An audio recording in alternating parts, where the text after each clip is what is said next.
Welcome to the Fear and Greed Afternoon Report for Friday, the 28th of January 2022. I'm Sean Aylmer.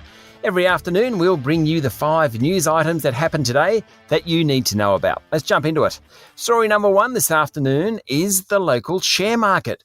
What goes down one day often goes up the next, or so it seems. The S&P ASX 200 finished the session up an impressive 2.2% today, with traders buying companies whose stock prices have fallen in recent sessions, confident following Wall Street's bounce back last night.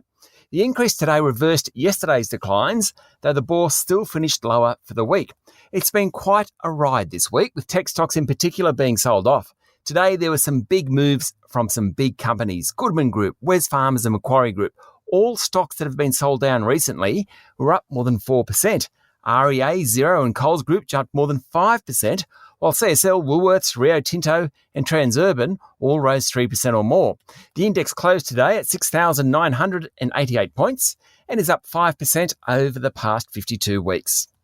Story number 2 is about the biggest geopolitical risk for financial markets at the moment: whether Russia is going to invade Ukraine and what the US and its allies will do about it.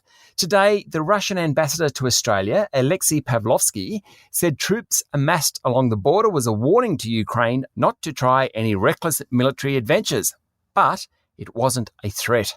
He said Moscow will respect the current border. Mr. Pavlovsky also criticised Western media's coverage of the crisis, calling it comic book-style propaganda like Batman versus the Joker. Maybe, but financial markets are still pretty nervous about what's going to happen. Story number 3 is the latest COVID news, and it's some good news. Prime Minister Scott Morrison says he expects international borders to be fully open before Easter, though he didn't exactly say when. There were 92 deaths attributed to COVID-19 across Queensland, New South Wales and Victoria today.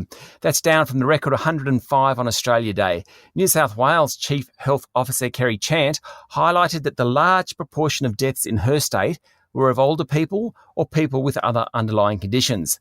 Queensland authorities said almost a third of the deaths in that state were unvaccinated. Both the two most affected states, New South Wales and Victoria, recorded around 13,000 new cases today.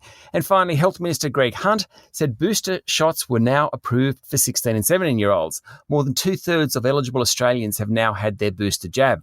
On to story number 4, that's all about US-listed equities, even though a standout performer today is actually Australian. Atlassian, which is based here but listed on NASDAQ, outlined strong quarterly earnings this morning, triggering a 10% jump in its share price. The company is now worth around 100 billion Australian dollars, which would make it Australia's 4th largest company if it was listed locally. Meanwhile, Apple released its quarterly earnings, saying phone sales are up sharply over Christmas. It reported strong sales in China in particular, and total revenue hit a new record. That sent its share price up 5% in after-hours trading. Pretty good effort, really, given tech stocks have been sold off in recent weeks.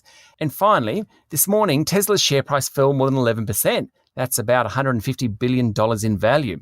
Investors are worried about supply chain problems for the electric vehicle maker. Finally, story number 5 is also about Apple. There are reports today that the company is planning a new service that will let small businesses accept payments directly on their iPhones without any need for external hardware. Basically, the iPhone will become a payment terminal.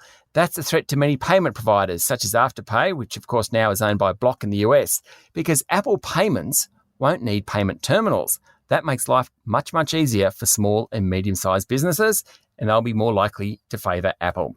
That's it for the afternoon report for Friday, the 28th of January 2022. Hope you like our new format. Michael Thompson and I will be back tomorrow morning for the Saturday edition of Fear and Greed. I'm Sean Aylmer. Enjoy your evening.